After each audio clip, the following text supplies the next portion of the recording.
week 3 of quantitative literacy. So this week, we're going to cover some topics briefly that we've talked about before, but this time from the angle of how to assess quantitative results. So this is going to be most useful when you're reading something that someone else wrote, but also something to keep in mind if you ever find yourself in a place where you need to write up your own quantitative results.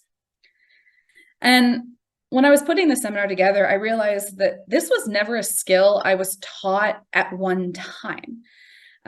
When it came to assessing, quantitative results, I learned it in its discrete pieces from every method I was taught. And so I really had to think through kind of all of my years of school and all of my years working at GLD and trying to put together how I go through assessing quantitative results. And for me, it comes down to answering 4 questions. First, do I trust the data? To me, data is the foundation upon which your entire analysis is built. There's also theory, which is important, but to me, theory is more like the work permit that you need in order to do the construction. So I'm assuming you have your permit and your theory is good. So the data is your foundation. And if the data isn't solid, your analysis isn't either. So do I trust my data? After that, I need to know, did I choose the right method to answer the questions I have? And then after that, a similar but slightly different question, did I choose the right method for the data I have? So quantitative decision-making kind of has 3 prongs. It's a triangle, right? It's the question I want to answer, the method I want to use, and the data I have. And I need all 3 of those things to be in alignment. And then the last thing, which in a lot of cases is actually the most important thing, is the reporting of the results sufficient? And I'm going to show you a few different things that I think about when I'm trying to assess if someone's write-up is sufficient and kind of meets the mark. But first, we start at the foundation, data. So when you want to know, do I trust the data? The first thing you're going to think about is sampling. And one of the reasons for that is that how you sample, how you choose who you're going to extract data from is something you get to decide. From the last 2 seminars we've talked a lot about how there's a lot that's out of our hands, right? We don't get to pick who ends up in the sample, right? That's always random. And that's why we end up with all these p-values and probabilities. But how I sample, how I pick the people, that's within my control. And what I don't want is to treat this lightly and kind of just blindly go and grab some people and hope for the best. You have control and you should really try to use it.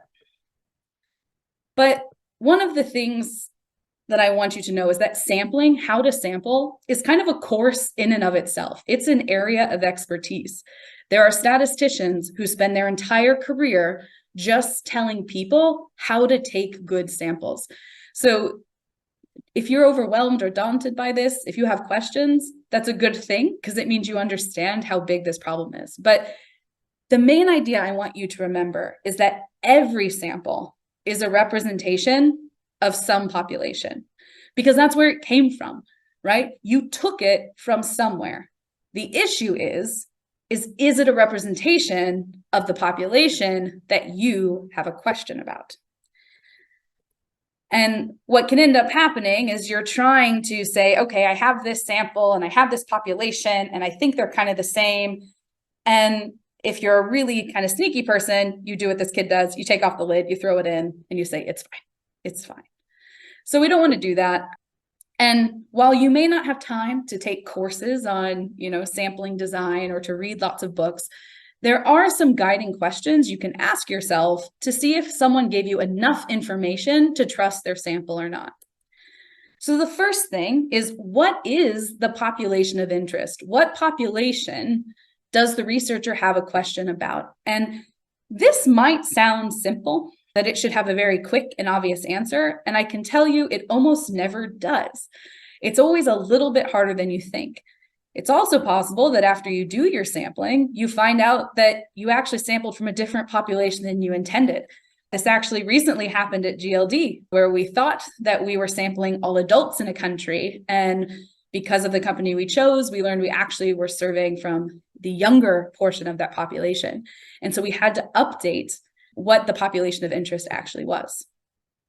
The other thing that you want to think about is, are there certain types of people that are harder to reach?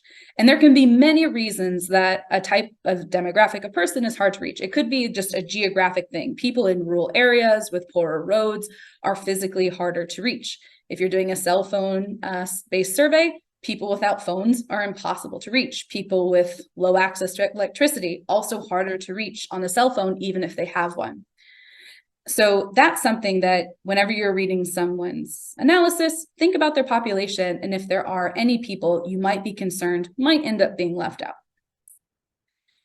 A similar but different question: are there certain groups in my population that I need to ensure are well represented in my sample? So there might be some groups that are hard to reach, but they're not directly related to your research questions or to your theory that you want to test. But if, for instance, you want to study gender, right, then you need good representation of men and women in your sample to get good estimates in those things. There are things like survey weights that you could try to use to correct it, but there is, you can't take something from nothing. And so you may want to use a strategy that helps ensure you get a good amount from each of these subgroups. And if you start reading sampling books or the notes I provide that talk about sampling, there are some ideas of how to go about that. The last thing I'm going to mention, which I think is actually the first thing a lot of people would mention, is, was the sample taken randomly or was it a convenient sample? So in a random sample, all people have some probability of being chosen, right? But it's not guaranteed. And in a convenient sample, you let people come to you. So that could be like posting a link on Facebook to a survey. It could be standing in the middle of a crowded place and waiting for people to stop by and interviewing them. That's the key thing. Convenient sample, people come to you. And a random sample, you choose the people from a group of all possible people. Now, a lot of people would bring this question first because there is kind of this false dichotomy that convenient samples are bad and not to be trusted. Random samples are good and the best thing you can have. And both of those statements are kind of right and kind of wrong. So a convenient sample is bad in that it creates a really weird population, right? So let's say I'm doing something on the internet. The people who click on my link are not representative of everyone in the country. One, they have to be people who are signed up on that platform. They have to be people who spend time on that platform, and they have to be willing to be people who take random surveys from strangers, right? People with those characteristics might actually form a population that's very different than the population you want. So in that case, it is bad. But if you can somehow create an argument as to why whatever population this would be is still interesting to you, then it's a perfectly fine thing to do. It's also incredibly cheap. And we know that sometimes we're short on funding and we have to do the best that we can. So I don't think you can classify them as total garbage or a totally bad thing, but they definitely have some strong limitations. In the same way, just because a sample is random doesn't mean that it's perfect. Random samples can still systematically miss pieces of the population and silently move you from the world you think you're in to a different world that you're actually in. But that is the general gradient. Random tends to do better as long as you've put in good thought, and convenience generally paints you into a more difficult one. So after sampling, now we have the people. The next step is getting the information out of them. So this would be the measurement. How do I actually measure the variables I want to do? And it's very tempting to assume that measurement is always precise. I ask a question, assuming to get a certain type of information. You give an answer. Now I have that information. The trouble is you often kind of get this fake out. You think you're going one way. You think you're asking one question. The respondent hears something totally different, and you end up with something you didn't even want. So in general, measurement in social science, extracting information from humans, is incredibly hard and always imperfect. But there's a lot of reasons for this, and I'm going to kind of rapid fire through some of the reasons this is hard. First, the quality of the question. Particularly in political science, but in all of social science, there's a lot of very kind of high intellectual ideas that we want to measure, right? Asking people how democratic is a thing, or we talk about trust, we talk about corruption, which are very heavy, loaded terms, right?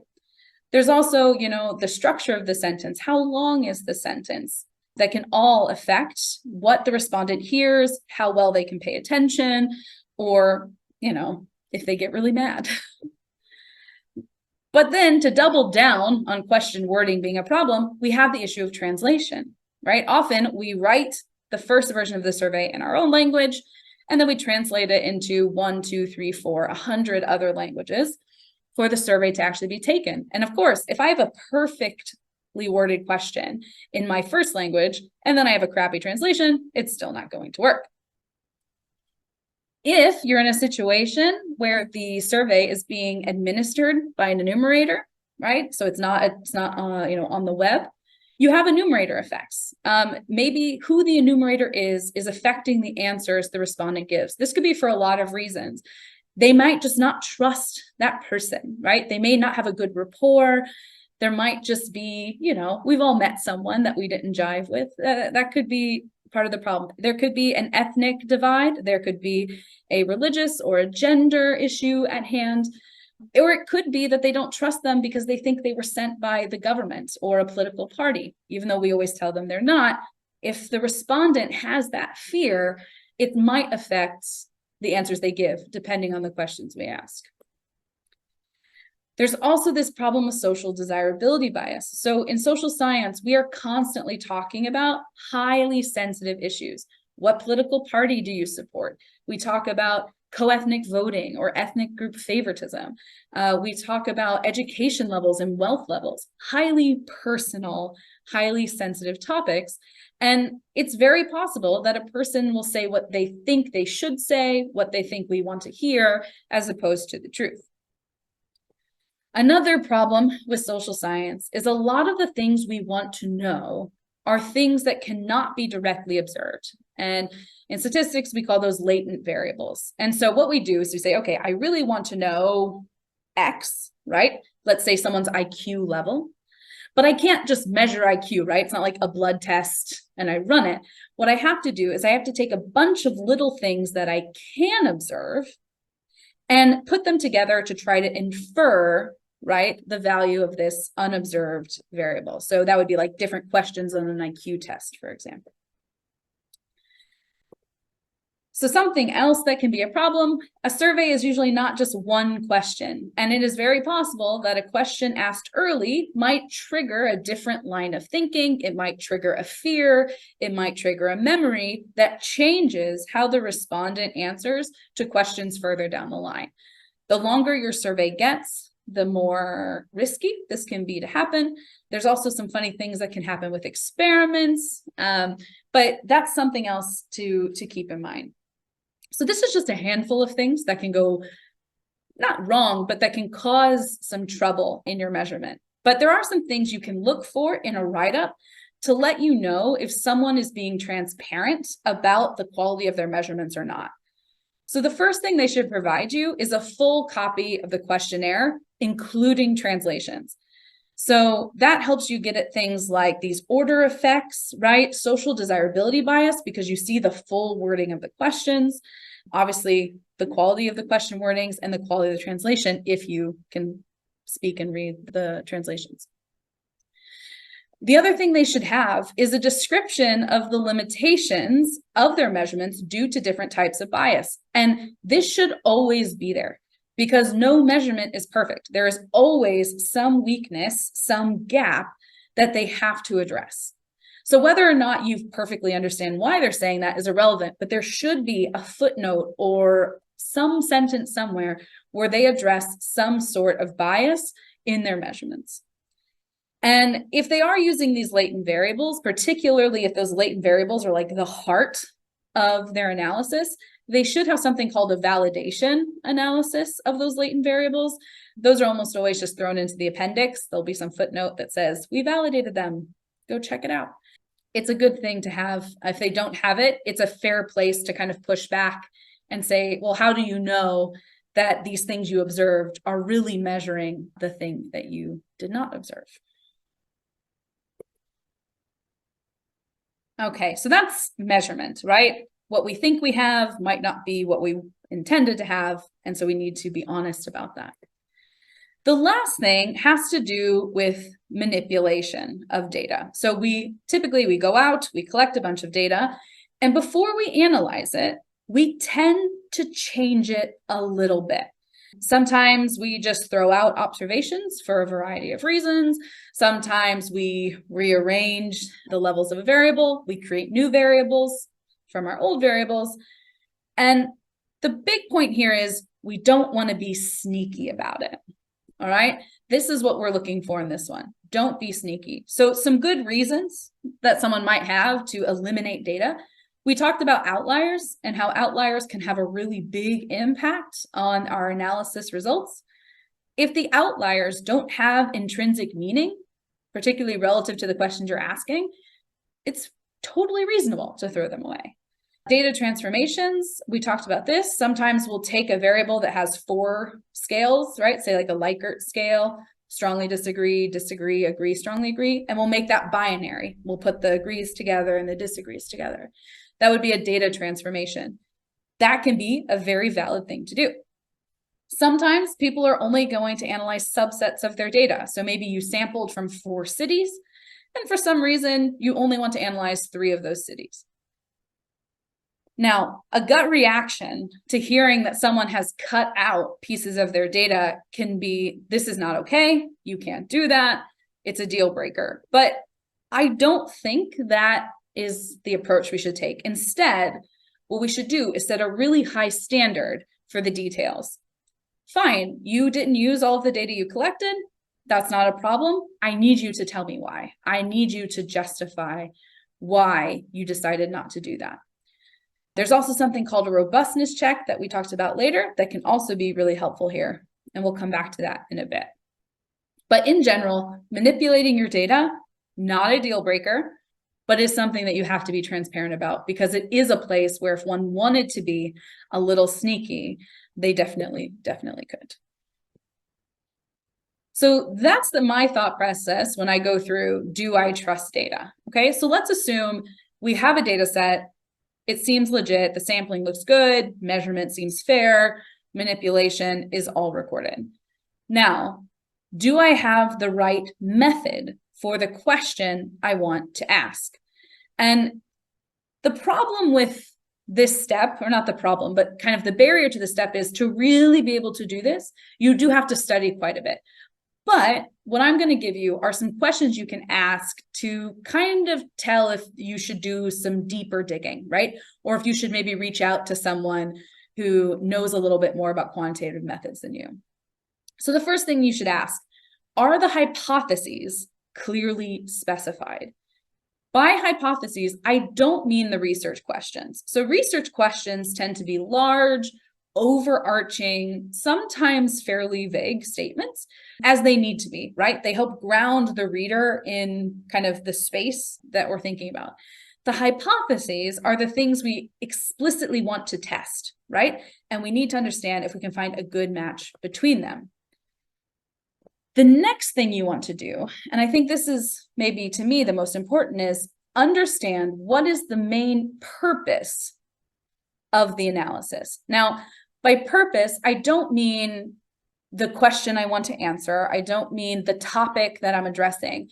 By purpose, I mean like the really, really high level. Is the purpose to get a really accurate prediction of some variable, right? So I want to predict how much money a person will make if they do certain things. Is the point to just explain or describe some process or set of variables? Is the purpose to test a very specific specified theory, right? Is the purpose to identify a causal link? The reason to me that this is so important is because you cannot tell if a method was used correctly unless you know the primary purpose of the analysis. Because depending on what the purpose is, what is considered acceptable and unacceptable in certain contexts will change, right? So you really need to focus. Am I trying to do prediction? Am I trying to test a theory? Am I trying to just do something descriptive and explanatory? Am I trying to do causal effects? What is my main goal, right? And you should know that pretty much even before you get to the topic that you're actually looking at. And once you know the purpose, then we can say, does this method actually have the ability to answer or to test this hypothesis, right? Every statistical method is a very precise, specifically crafted object, and it doesn't have a lot of flexibility to it. It was built to do that thing, and it's going to do that thing. And if what it's built to do is not the thing you want to do, you can't just try to shove the pieces together and make it work, okay? This would also be the place that if what you're reading is an experimental piece, so they're analyzing some experimental data, you would want to look into their experimental design. I'm not going to go any deeper into this. Experimental design is an entire course. If you really wanted to dedicate your life to it, a series of courses, but this is the place where you would want to make sure that things looked okay. And the last thing I want to tell you is one really specific thing to look out for, which is something called multiple hypothesis testing. So last time we talked about hypothesis testing, right? I have a theory, I gather more evidence, I decide to update my theory or not. That is one single hypothesis test. But you've probably never seen a paper that uses just one hypothesis to answer the research question, right? It almost always takes 1, 2, 5, 30 hypotheses to tell a meaningful story. And so what you end up doing is you do all these tests, you make all these conclusions, but the answer to your question depends on the conclusion of all of them simultaneously. And it turns out, if you do some math, that if you use that alpha, remember that significance level, alpha 0.05 level everywhere, your error actually is way bigger than 5%. But there's a very fun thing you can do called a multiple testing correction that will fix this for you. You don't need to worry about that. The thing to remember is that when you're reading a paper and you see a lot of hypotheses that the author is using simultaneously to make one point, they need to address that they have a multiple testing problem and that they've done something to try to correct for it. A word you might hear is bonferroni. Bonferroni is like a very classic way to take care of this, but there's also new methods as well. But it's very fair game if you see someone's using a lot of hypotheses to make a single point and they're not talking about multiple testing. It is a completely fair space to push back and ask them to look at that a little bit deeper. Okay, so now we got the right people, we got the right information from them, we have the right method, we've done our homework, everything's looking great. The problem is you can still end up in a place where you run your method and it doesn't go well. You try and it fails gloriously. And when that happens, we typically start bargaining with ourselves. Just please work, please work. Can it please just work? And when we find ourselves in this space where we put in all the effort, we did all the planning, and it still didn't work, it typically comes down to one of two problems, and it has to do with the data you have. So the first is an assumption is broken, all right? It could be that you have a rare event. That's a very specific thing that I want to talk to you about. Or it might be that you have an approximation that's not approximating very well. So let's start by talking about assumptions. Assumptions, which I've hinted to in the last couple seminars, are important because I cannot emphasize enough how easy it is to do wrong things. Computers are great and computers are powerful, but computers make it so easy to do the wrong thing. And you end up just really sad because you did the bad thing. The computer didn't do the bad thing, right? You told it what to do. And so we have to check our assumptions. And there's more reasons for that. First, results, the output you get, only has meaning when assumptions are met. Now, I put a star there because checking whether assumptions are met is a bit of an art. Some assumptions are more important than other assumptions. It's not a perfect science, but in general, to get, the whole point of statistics is about quantifying the error, right? It's about quantifying how likely it is that, we've kind of gone astray. And if our assumptions aren't met, that quantification, we don't really know anymore, right? And that kind of uneasiness is something we don't want. So results only have meaning when assumptions are met, even if you have all the stars next to your regression results that you can imagine. If the assumptions aren't met, those stars don't really mean anything. Second, every single method has an assumption. Remember, I said statistical methods, quantitative methods are highly designed, intricate mathematical objects, right? So in order to have something so powerful, something so meaningful, it has to rest on a certain level of assumption. And assumption verification for different things is almost always just thrown into an appendix. There'll be some footnote that'll tell you to go there.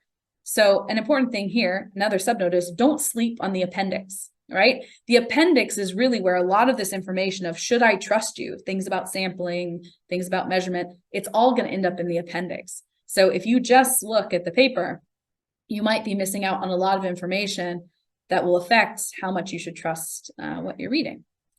So I want to show you one specific case of assumptions because I think it's the one that you're most likely going to see and you should probably know how to do. And that's for linear regression. We touched on linear regression a little bit last time, right? So you have your outcome variable y, you have an intercept, then you have a slope times some independent variable, and that gives you something, and then you have some error just to match everything up, right? So the assumptions for linear regression, there are 4 of them, and they very conveniently spell out line. So the first is you need to have a linear relationship. We want to use linear regression. We need a linear relationship. So to do that, we just make a scatter plot. We have our independent variable here, our dependent variable on the y-axis, and we hope that we see something that kind of looks like a line. Now, this is one of the biggest secrets of statistics. Whenever someone tells you you're looking for something, the task isn't really to look for that thing, it's to look for something that's not that. So I'm not looking that this looks like a line. I'm checking to make sure it doesn't look like something that is definitely not a line. So like if this looked like a big U shape, right? That would not be linear, right? If it looked like, I don't know, an anthill, that would be definitely not linear. If it's squiggled up and down like a snake, definitely not linear. But, if this had kind of a few more dots on the left, it's probably still linear, right?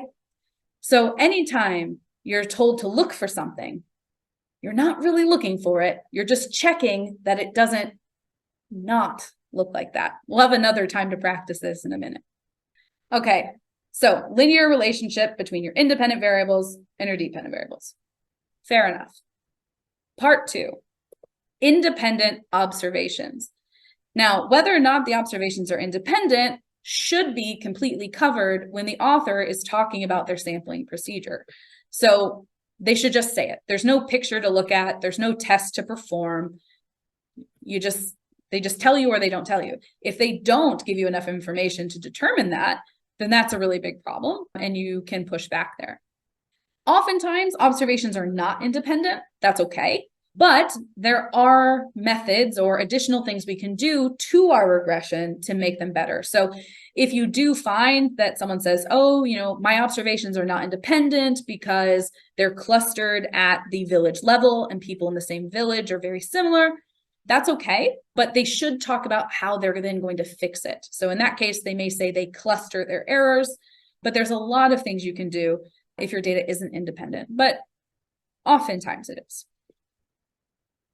Okay, the N. Now this is maybe the most misunderstood assumption of linear regression, and that is it's the normality assumption. A lot of people are taught that the normality assumption means that the outcome is normally distributed. That's not quite right. It's mathematically much more nuanced than that. But the cool part is it's incredibly easy to check. So what we actually want to know are the residuals, that leftover stuff, right? So we have our model, our intercepts, our slopes, all of that stuff, that leftover bit, that residual, we want those things to have a normal distribution. And to do that, we use something called a QQ plot. A QQ plot has the residuals on the x-axis done in a way that they give a special type of information. And then I have data from what's called a standard normal, which is just kind of the benchmark of what normal things look like.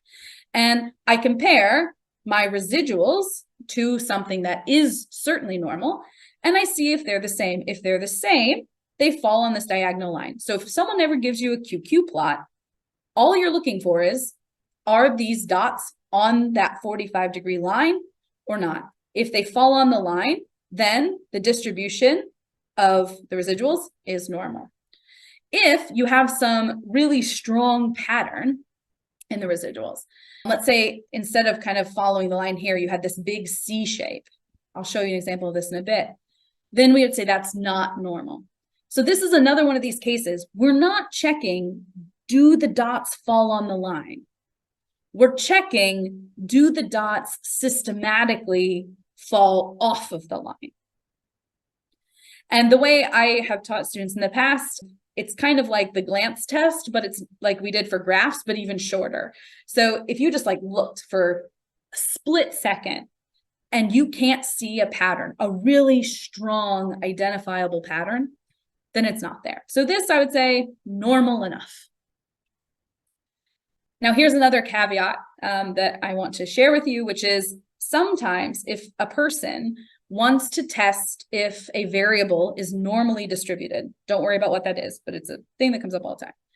They'll use something called a Shapiro-Wilk test. So Shapiro-Wilk test was developed by Shapiro and Wilk to test if a variable is normally distributed.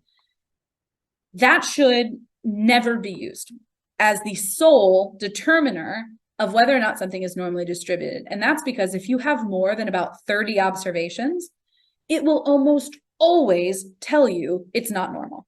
It's an incredibly sensitive test that was developed when sample sizes were very, very small. So it performed really well back then. But now our data sets are so big, it's almost a meaningless procedure to follow. So something like a QQ plot, box plots, histograms, they do a much better job at checking for normality than a Shapiro-Wilk test. That's just like a fun thing to share in case you ever see one in the wild.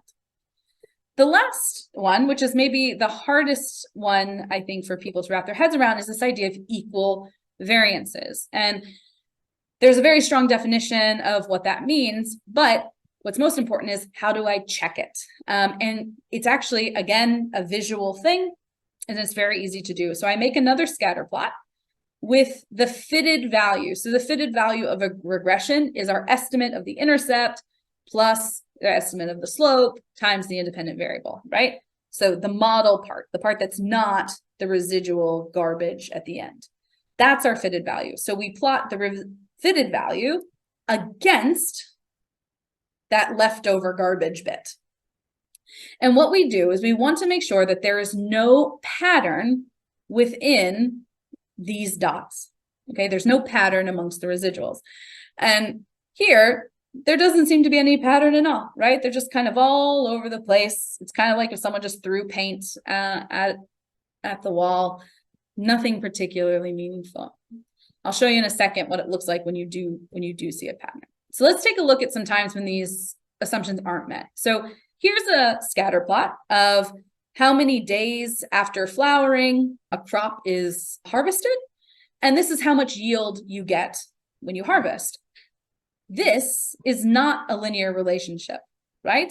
This very much has this kind of anthill arch shape, right? This is a quadratic, what we call a quadratic relationship. It kind of looks like a parabola. So if you use linear regression here, you're going to lose a ton of this information, right? There's kind of this inflection point here around 30, where from 15 to 30, the trend is increasing, but then from 30 to 50, it's decreasing. If you just cut a line through this, you miss all of that nuanced information. So a linear regression would not be a great option for something like this. There are other types of regressions or modifications you could make to the regression to handle it, but a basic regression, like we talked about last time, just wouldn't get the job done. Here's another QQ plot. So we have the residuals down here, we have a normal over here, and you see this time that these are systematically not following that 45-degree line, right? A fun fact that I'm just going to share with you because I think it's cool. By looking at how these dots don't follow the line, you can actually infer what their distribution looks like, which is kind of fun. I'm not going to get into that, but I just want you to know that this plot actually contains a lot of information in it. But we get the benefit of just checking, is it on the line? Is it not on the line? A really, really powerful tool. And here is a residual variance plot. So we have the residuals on the y-axis, we have the fitted values here. And do you see that as my fitted values get bigger, as I'm trying to predict bigger and bigger values, the size of the residual starts to grow, right? So that means I have very little leftover information when my fitted value is small, but as I try to predict bigger and bigger things, that error, that leftover piece gets bigger. This is a sign that my linear model is not doing a good job, right? And that there's something about my inference I can't do. Sometimes you hear this called heterogeneous variances. There are lots of methods to overcome this, really simple tips and tricks.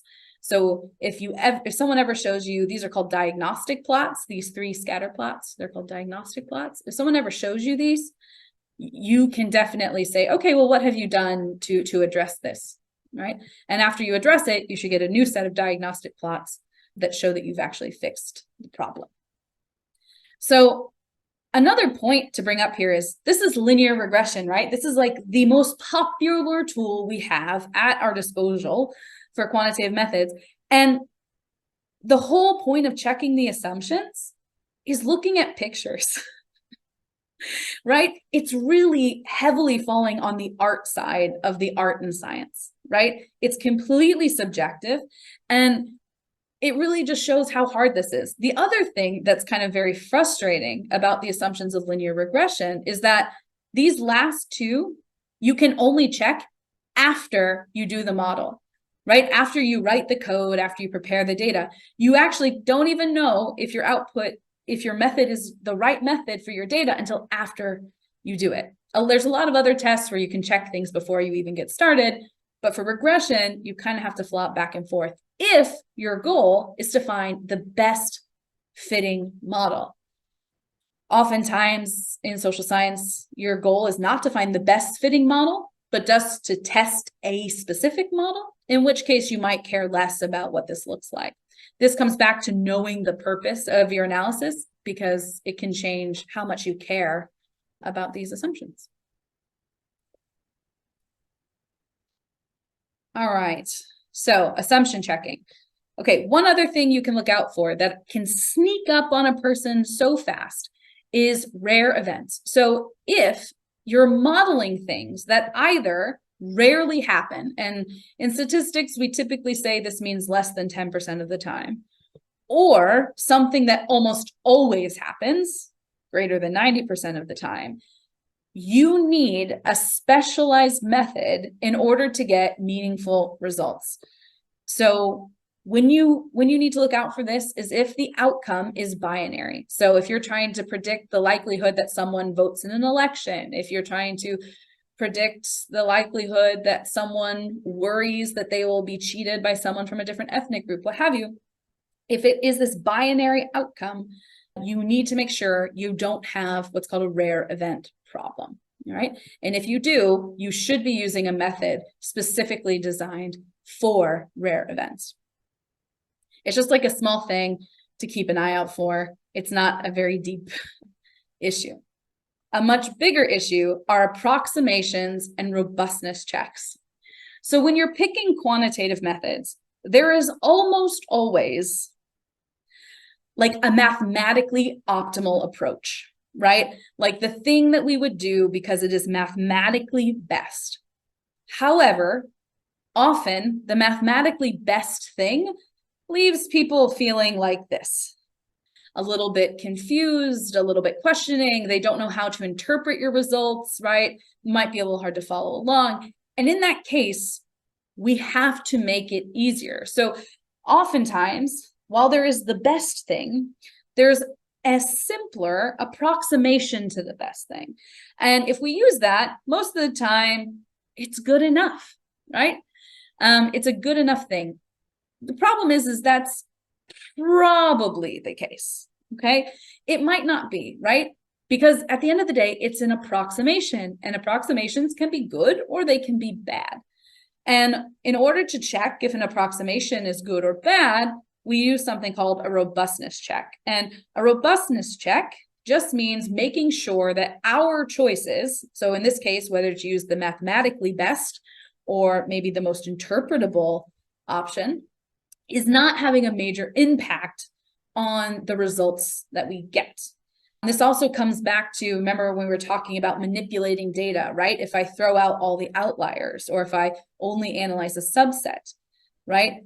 Does that choice to throw out that data give me very different results in a way I wouldn't expect? Obviously, outliers do give different results, and that's why I threw them out. But for something like doing subsets or something like that, I do the best thing and I do the easier thing. And I run both, and then I compare the results. And as long as I draw the same conclusions at the end of the day, I say I have a great approximation. All right. So again, this is something that usually ends up thrown into an appendix, but anytime someone doesn't use the best thing. So the most common example of this in social science is you have a binary outcome, okay? And you want to run a regression. You would want to use something mathematically called logistic regression. Logistic regression is explicitly made for binary outcomes, but the coefficients in the model are really hard to interpret. They're not intuitive. They require a lot of mathematical manipulation, and it's just not a good time. So we have an alternative for binary outcomes called a linear probability model. And the linear probability model has all the same interpretation as a regular regression model, and you still get to use your binary outcome. It is a wonderful approximation that almost always works, except for when it doesn't. And so anytime someone runs a linear probability model, they will almost always, or should always, have the logistic regression in their appendix, because they need to justify that using that approximation was a valid choice. So robustness check, I always ask people when they say, oh, we need to do a robustness check. Robust to what, right? Robust to which choice, right? We could have a robustness check for the model we used. We could have a robustness check for the way we handled our data. You may need multiple robustness checks depending on how many critical decisions you make while you're running your analysis. Okay, so we trust the data. We trust that we've aligned with our method. We trust that we have something appropriate for our data. Now we have to share it with the world. So how do I know if the reporting on a quantitative method is sufficient? The first thing is you need accurate interpretations. Now, this requires a little bit of nuance. Every method has a very specific way to interpret its results. You don't get to choose this, right? Like the meaning of a coefficient, right? In terms of let's say the linear regression you have, it's fixed, right? You don't get to change it because you don't like what it says. What can change are the conclusions you draw from the results, right? So the result is what the result is. You don't get to change that. But what is up to you is what it means to your question, okay? So in order to get the most accurate conclusions, to draw the most honest meaning, we have to accurately interpret the results of our hypothesis tests, the coefficients of our models, etc. One way to kind of identify that maybe someone isn't being the most accurate is you start getting really exaggerated statements. Now, it's okay to be a little more forceful when you're talking about the meaning behind something.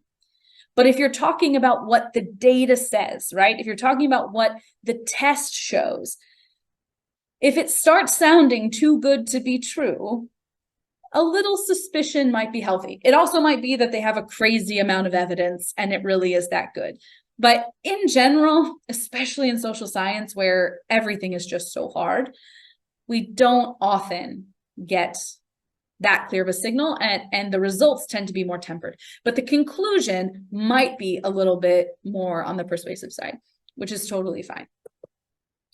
The second thing, there has to be an extensive, I would say, discussion about limitations. And it needs to be a very kind of frank and open discussion, because we know we've talked about all types of bias in sampling, in measurement, in the assumptions that are needed to get valid results from your methods. There are so many places where something went wrong. Something always goes wrong. And people just need to be honest about that, because it helps us do two things. One, it helps us know how much do we trust what you have done. And if I want to try to replicate what you've done, what are some things that I need to watch out for? And that is the last thing to talk about, is replication. Replication is the heart of how science works. Remember, we were talking about confidence intervals, and we talk about that 95%, right? 95% of the time, I get a sample that gives me a confidence interval that contains the truth. 5% of the time I won't, so I hope I was lucky, right? I hope I was lucky. But we never really know, right? Like, we're pretty sure we're in the 95%, but we could have been in the 5%. And the only way to know is to do it again and again and again and again, and see if we keep getting these consistent results. So the write-up that someone gives you of how they sampled, how they measured, how they analyzed, should be so precise that you could perfectly replicate what they've done.